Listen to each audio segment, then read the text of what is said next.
ଚାଉଳ ନଡ଼ିଆ ଗୁଡ଼ ଜନ୍ତି ଦେଇ ତାକୁ ଚୁଲିରେ ପୋଡ଼ ଲୋ ପିଠା ପଣା ସବୁ ବାଢ଼। ଦର୍ଶକ ବନ୍ଧୁ ସମସ୍ତଙ୍କୁ ପ୍ରଣାମ। ମା ଗେଲୁ ପାକଶାଳାକୁ ଆପଣମାନଙ୍କୁ ବହୁତ ବହୁତ ସ୍ୱାଗତ। ବର୍ଷକୁ ଥରେ ଆମର ଗଣପର୍ବ ରଜ ଆଗତ ପ୍ରାୟ। ପିଠା ପଣା କ୍ଷୀରି ପୁରୀ ବନ୍ଧୁ ବାନ୍ଧବ ସାଙ୍ଗସାଥୀ ମେଳରେ ପୁରୀ ଉଠେ ସଭିଙ୍କର ଘର। ଆଉ ସବୁଠୁ ଗୁରୁତ୍ୱପୂର୍ଣ୍ଣ ଭୂମିକା ନିଭେଇଥାଏ ଆମର ପ୍ରିୟ ପୋଡ଼ପିଠା, ଯାହା ବିନା ରଜ ପୁରା ଅଧା ଅଧୁରା। ତେବେ ଆସନ୍ତୁ ଆଜି ଆମେ ପାରମ୍ପରିକ ଶୈଳୀରେ ପ୍ରସ୍ତୁତ କରିବା ରଜ ସ୍ପେଶାଲ ପୋଡ଼ପିଠା टिप्स आउ ट्रिक्स सहित। आमे प्रथमे कौन करवा ना गोटे माप रखिबा, जहाद्वारा कि ठीक ठीक मापिकी नेले पूरा बढ़िया आमर पोड़पिठा प्रस्तुत हम। कप हो कि गिना हो आपण मैंने मापिकी नेबे। आमे एठी गोटे गिना अरुआ चाउल नहींचु। गोटे गिना अरुआ चाउल को प्रथमे 3-4 थर भल भाव धोईदेवे। तापरे से पानी देवे, पूरा सफिशिएंट पानी देवे। ताको घोड़े कि 5 घंटा पाई छाड़ी देवे। 5 घंटा पर चाउल भल भाव बतुरी जाइथिबो। देखंतु बढ़िया भाव चाउल बतुरी जाइछि। एबे आमे कोन करबा ना चाउलरू पानी को बाहर कर देबा। एबे आमे नबा ग्राइंडिंग जार आ सेथिरे बतुरा चाउल को दे देबा। देखंतु आमे चाउलरू पानी सबको बाहर कर देइछु। एबे बतुरा चाउल दे सारिबा परे आमे मापिकी पानी दबा। जो गिनारे आमे चाउल नैथिले से गिनारे आमे 1/4 गिना नबा पानी। ता माने अधार अधा गिना आमे नबा पानी। आउ एतिकी पानी देकी ही बाटिबे, जहा फल कि चाउल भल भाव बाटी हो। अधिक पानी देले चाउल भल भाव बाटी हुएनी। सेथिपाई ध्यान रखिबे जेतिकी चाउल नेबे ता अधार अधा पानी नेकी ताको बाटिबे। देखंतु एबे हमर चाउल भल भाव बाटी ही जाइछि। एबे आमे चाउल बटा को टिके साइड रे रखि देबा। एबे आमे पोड़पिठा पाई नड़िया नबा। आमे एठी गोटे नड़िया नैछु। नड़ियार जेतक पानी बाहरिबो से पानी को मध्य आपण माने पोड़पिठारे व्यवहार करि परिबे। सेथिपाई प्रथमे आमे कोन करबा ना ए जो पानी ताको मापी दबा केते परिमाणर पानी होउची। जेहेतु पोड़पिठा पूरा मापिकी पानी देबे आउ गुड़ चाउल सबुर माप सठिक रखिले आपणकर पोड़पिठा बहुत बढ़िया हबो। देखंतु एठी आमे सेई गिनारे मापिकी नबा नड़िया पानी ताको टिके साइड रे रखि दबा।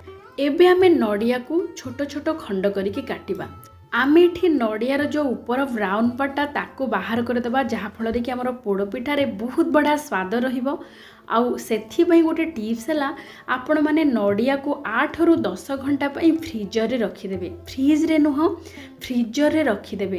तापरे आपण माने टिके गोटे भारी जिनस रे बाड़े देबे नड़िया को। देखिबे सढ़ेरु नड़िया आराम रे अलग हेजिवो।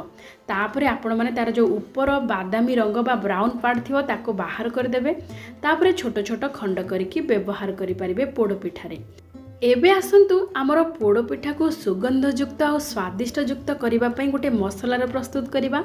सेथिपई आमे एठी नेइचु 4टी गुजराती, गोटे अलैच, गोटे छोट खंड डालचीनी, 4 ରୁ 5ଟି लवंग, गोटे छोट चामच पानमहुरी, 8 ରୁ 10ଟି बा गोटे छोट चामच गोलमरीच, ता सहित गोटे तेजपत्र आउ अधा इंचर खंडे अदा।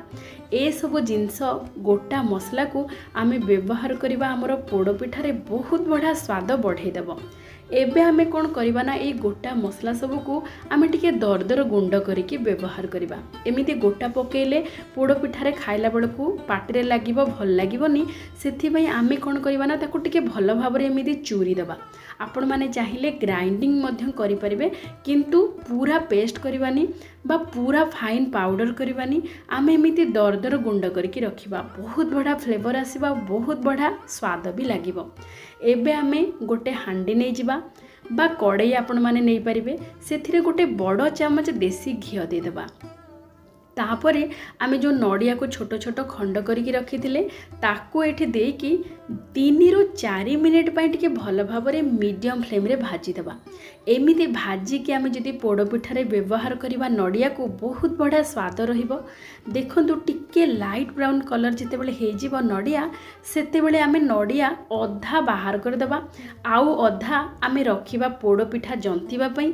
आउ ए जो अधाटा बाहर कले ताको आमे सजेइबा पई रखिबा। पोड़पिठार ऊपर भागरे आउ तल भागरे आमे जो मसला सबू को गोटा मसला सबू को गुंड करथिले दरदर गुंड ताकू एठी देकी जस्ट 30 सेकेंड पाई टिके भाजी दबा। एमिति देसी घीरे आपण माने नड़िया आउ ए मसला सबू को जदि भाजिकी नेबे बहुत बढ़िया स्वादिष्ट युक्त रहिबो आपणकर पोड़पिठा। एबे आमे मापिकी दबा पानी जेतिकी चाउल नैथिबे तार 2 गुण नेबे पानी। जेहेतु आमे नड़िया पानी आउ चाउल जो बाटी थिले जो व्यवहार करथिले पानी से सबू मिसिकी गोटे गिना आउ तापरे आमे आउ गोटे गिना पानी देले। एमिति टोटाल 2 गिना पानी दे सारिबा परे आमे गुड़ को मध्य मापिकी नबा। जेतिकी चाउल नैथिबे सेतिकी नेबे गुड़। जेहेतु गोटे गिना आमे चाउल नैथिले सेथिपई गोटे गिना नबा एठी गुड़ ता सहित स्वाद अनुसार देदेबा लूण। एतिकी सबू दे सारिबा परे ताको भल भावरे टिके मिसई देबे। मिसई सारिबा परे ताको घोड़े देबे। ढांकुणी घोड़े की मीडियम फ्लेम रे 2 रु 3 मिनिट पई छाड़ी देबे। देखिबे जेते बेले भल भावरे पानी फुटी जिवो सेते बेले गैस रो फ्लेम को पूरा लो कर देबे। पूरा लो फ्लेम करि सारिबा परे आपण माने आमे जो चाउल बाटी की रखिथिले से चाउल बटा को देबे। ध्यान रखिबे चाउल बटा देला बेले पूरा पूरी लो फ्लेम करिकी ही देबे। तापरे सेमिति लो फ्लेम थिबो तापरे आपण माने एमिति टिके भल भावरे घांटी देबे जहा फଳରେ कि चाउल बटारे बिल्कुल लम्स रहिबनी। एमिति भल भावरे मिसै सारिबा परे आमे लो टू मीडियम फ्लेम करदेबा आउ ताको भल भावरे टिके जंती देबा। बेसी समय बिल्कुल लागबनी 5 मिनिट भितरे प्रस्तुत हो जिवो। आपण माने देखंतु केते कम समय रे भल भावरे चारिपटू धीरे धीरे सुखिबाकू लागिलानी बा टिके बहलिया हलानी। एमिति आपण माने भल भावरे आउ टिके जंती देबे। आपण माने सब टिप्स आउ ट्रिक्स को फॉलो करंतु जेमिति कि केते बेले कौन करिवे आउ केते परिमाणर व्यवहार करिवे पोड़पिठा पई ए सब को ध्यान रे रखी कि जदि पोड़पिठा प्रस्तुत करिवे अति सहजरे बहुत बढ़िया पोड़पिठा प्रस्तुत हो जिवो। एबे देखंतु केमिति चेक करिवे पोड़पिठा जंतणी पूरा रेडी हो गला। देखंतु जेते बेले देखिबे हांडी रु बा कड़ई रु आपनकर डोटी भल भाबरे टिके टिके छाड़ीबाकू लागुची। देखंतु ए स्टेज रे आपण माने जानिबे जे पोड़पिठा जंतणी पूरा पूरी प्रस्तुत हो गला। आउ गोटे प्रकार मध्ये आपण माने चेक करि परिबे हाथ रे अल्प टिके जंतणी नेबे। देखिबे जदि जंतणी हाथ रे लागु नथिबो ताहाले जानिबे जे हमर जंतणी पूरा पूरी प्रस्तुत हो जाइए पोड़पिठा पई। एबे गैस रो फ्लेम को ऑफ कर देबा और ताको घोड़े की 5 मिनिट पई रखिदेबा जहाँ फल कि जो स्टीम थिबो भल भावरे से स्टीम रे सेट हो जिवो पोड़पिठा जंतणी। आउ से 5 मिनिट भितरे आमे पोड़पिठा को पोड़ीबा पई प्रस्तुति करिबा। एबे आमे प्रेशर कुकर जेहेतु पोड़ीबा प्रेशर कुकर अल्प टिके देसी घी लगे देबा आउ ता चारिपटे आउ तले कदली पत्र भल भावरे देदेबा आउ ता उपरे कदली पत्र उपरे मध्य टिके देसी घी भल भावरे लगे देबे। आपण माने चाहिए कड़ई रे मध्य प्रस्तुत करि परिबे एई पोड़पिठा को। एबे हमें जो नड़िया भाजिकी रखिथिले अधा काढ़िकी रखिथिले सेथिरु अधा नड़िया आमे एमिति देदेबा तले पूरा भल भावरे सजेकी चारिपट को। तापरे आमे जो जंतणी प्रस्तुत करिथिले सेई जंतणी को एठी देदेबा और जंतणी दे सारिबा परे भल भावरे टिके प्रेस करदेबा पूरा सम्मान करके रखिदेबा आ ता ऊपर भजा नड़िया खंड सब रखिकी भल भावरे चारिपट को स्प्रेड करके टिके सजेदेबा और टिके प्रेस करदेबा।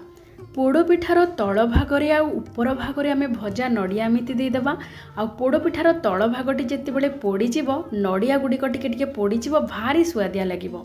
एबे देखंतु प्रेशर कुकर ढांकुणी की केमिति देबे देखंतु गैसकेट को बाहर करिवेनी गैसकेट को रखिबे किंतु प्रेशर कुकर व्हिसिल को काढी देबे।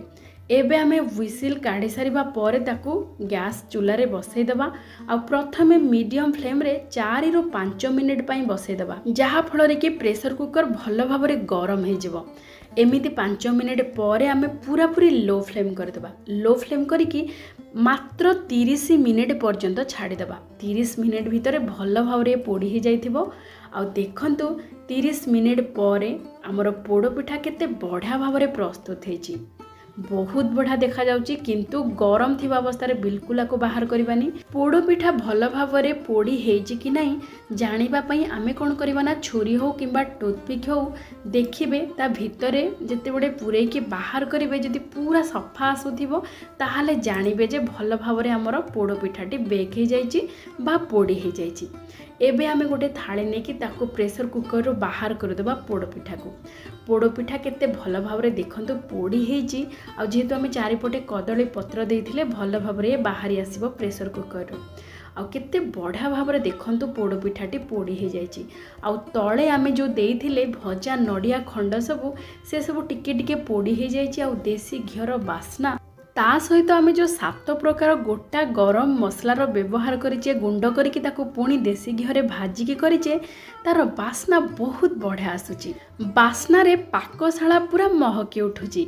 आपण माने निश्चय थरे एमिति शैली रे पोड़पिठा प्रस्तुत करंतु एई वर्ष रजरे देखिबे समस्त को बहुत पसंद आसीबो। आ जदि आजिर वीडियोटी आपण को पसंद आसी थाए तेबे लाइक सहित शेयर कर देबे। आ जदि नुआ देखुथांती तेबे सब्सक्राइब कर देबा सहित बेल आइकन को प्रेस कर देबे, जहा फल कि प्रत्येक वीडियोर नोटिफिकेशन आपण माने सर्वप्रथमे पाई परिबे। समस्त को रजर बहुत बहुत हार्दिक अभिनंदन। समस्ते रज को भल भाव उपभोग करंतु। आज पई एतिकी पुणी देखावा आ गोटे नुआ वीडियो रे आ गोटे नुआ रेसिपी सहित। जय जय जगन्नाथ।